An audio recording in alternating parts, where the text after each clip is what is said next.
नमः संस्कृताय संस्कृत ज्ञान चैनल में आप सबका हार्दिक स्वागत है। मैं राधा चतुर्वेदी आज आपको संधि सिखाने जा रही हूँ।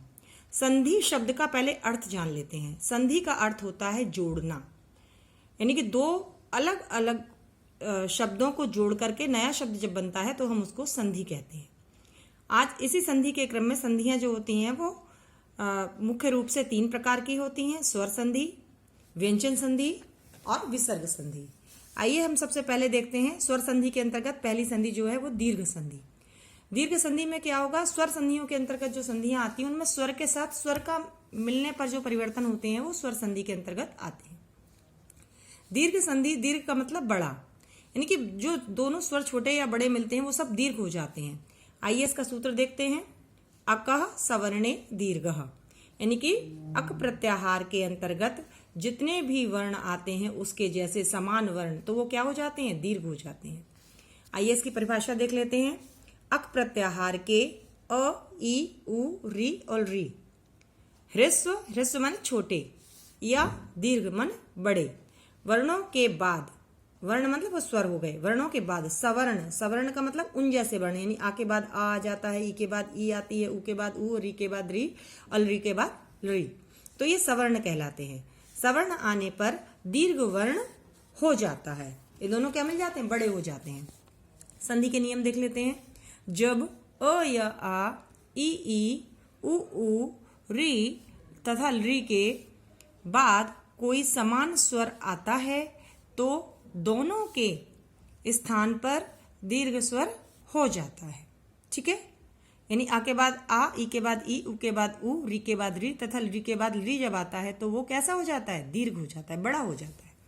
नियम नंबर 1 देख लेते हैं जो हमने अभी बताया। जब अ या आ के बाद अ या आ आता है, आ जाता है तो आ हो जाता है। देखते हैं कैसे। देखिए एक शब्द यहाँ पे लिखा हुआ है धर्मार्थी।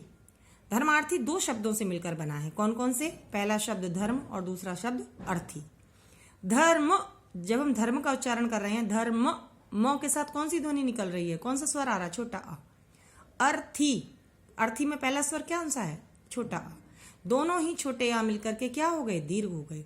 और हमने धर्म और अर्थी जब शब्द को मिलाया तो धर्म म के साथ अ था, यहाँ का इन दोनों के आ के साथ बड़े आ का स्वर दे दिया, धर्मार्थी लिख दिया। ठीक है, दूसरा शब्द देख लेते हैं। ये शब्द कई बार सुना है, हिमालय। हिमालय शब्द सुना है आपने। हिमालय में 2 शब्द मिले हैं, कौन कौन से? हिम, हिम का अर्थ होता है बच्चों बर्फ, और आलय शब्द का अर्थ होता है घर। हिम का आलय यानी बर्फ का घर। तो हिम, म के साथ कौन सा स्वर निकल रहा है, छोटा आ निकल रहा है। आलय में कौन सा आ निकल रहा है, बड़ा आ निकल रहा है। इन दोनों ही आ को जब मिलाएंगे तो कैसा आ जो है, दीर्घ। अब देखिए हिम और आलय, आलय में हमने यहाँ पे हिमालय जब लिखा तो म के बाद में जो अ यहाँ पे लिखा था उसका हमने मात्रा लगा दी, हिमालय हो गया। इसी तरीके से अगला नियम नंबर 2 देखते हैं। जब ई या ई के बाद ई या ई आती है तो दोनों के स्थान पर ई हो जाती है, यानी कि बड़ी ई हो जाती है, दीर्घ हो जाती है। कैसे? एक शब्द सुना है हमने, देखिए यहाँ पे लिखा हुआ कवींद्र, कवींद्र, तो कवि धन इंद्र, उच्चारण करके देखिए, कवि, वी लास्ट में कौन सी ई की मात्रा निकल रही, छोटी ई की। और इंद्र, इंद्र में कौन सी मात्रा निकल रही है, ये भी छोटी ई की। तो दोनों ही छोटी ई की मात्रा मिलकर के कैसी हो गई, दीर्घ हो गई, बड़ी हो गई। और हमारा शब्द क्या बन गया, कवींद्र। छोटी ई की मात्रा और छोटी ई की मात्रा को हटा मिला दिया तो यहाँ हमने बड़ी ई की मात्रा लगा दी और हो गया कवींद्र। दूसरा उदाहरण देख लेते हैं। मुनि धन ईश्वर। मुनि न के बाद जो स्वर है छोटी ई का आ रहा है, ईश्वर में बड़ी ई आ रही है।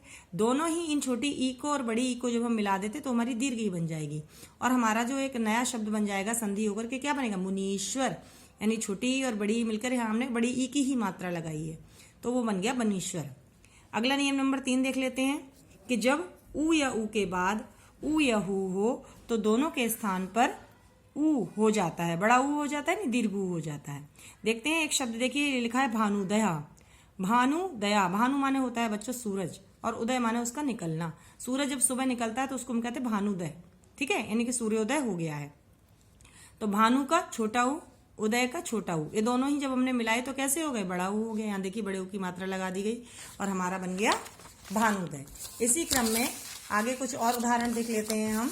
ये देखिएगा अगला है हमारा शब्द जो है वो कौन सा है, वो शब्द हमारा आ रहा है बधूत्सव, बधु धन उत्सव, बधु में बड़ा ऊ और उत्सव में छोटा ऊ, दोनों ही मिलकर क्या हो गए, बड़े ऊ हो गए, तो क्या हो गया, बधूत्सव। यानी बधु के आने पर जो उत्सव होता है उसको बधूत्सव कहते हैं। अगला देखते हैं, अगला नियम नंबर 4, जब री या री के बाद री या री हो तो दोनों के स्थान पर री हो जाता है। अब देखिए री, यहाँ पे एक छोटी री लिखी है, एक तरफ केवल घुमाए, ये बड़ी री लिखी है, ठीक है, और यहाँ छोटी री और बड़ी री, दोनों ही जब छोटी या बड़ी कोई भी आती है तो हमारा क्या हो जाएगा, बड़ी री हो जाएगी, ठीक है, री हो जाती है। देखिए एक शब्द लिखा हुआ है पितृणम, पितृ माने पिता, ऋणम माने ऋण या उधार, यानी पिता का जब ऋण हमारे ऊपर होता है तो उसको हम पितृणम कहते हैं। तो पितृ री निकली, ये री यहाँ लिख दी, ऋणम में भी री निकली, वो भी यहाँ लिख दी। जब इन दोनों ही री को मिलाया तो दीर्घ री होगी। अब यहाँ देखिए दो तरफ घुमा दिया गया है पितृणम, यानी दो री मिला के इसको हमने दीर्घ कर दिया, पितृणम, ठीक है। अगला शब्द है मातृणम, यानी मातृ का मतलब माता, मातृधन ऋणम, मातृ माने माता और ऋण माने ऋण, यानी माता का ऋण, पिता का माता का ऋण, तो वो हमारा उधार, यानी कि जो हमारे माता पिता ने हमारे लिए कर्तव्य किए हैं वो हमें भी करने हैं, तभी हम उनके ऋण को चुका पाएंगे। तो मातृधन ऋणम, दोनों ही री हैं, दोनों ही री हैं, दोनों को ही जब मिला दिया तो बड़ी री हो गई। और देखिए मातृणम में 2 बार इसको घुमाया गया तो ये दीर्घ री हो गई। तो आज हमने सीखा कि दीर्घ संधि का नियम क्या है, उसका सूत्र क्या है, तो ये सब हमने सीखा। तो आशा है आप लोगों को पसंद आएगा। यदि पसंद आया हो तो इसको लाइक और सब्सक्राइब अवश्य करें। धन्यवाद।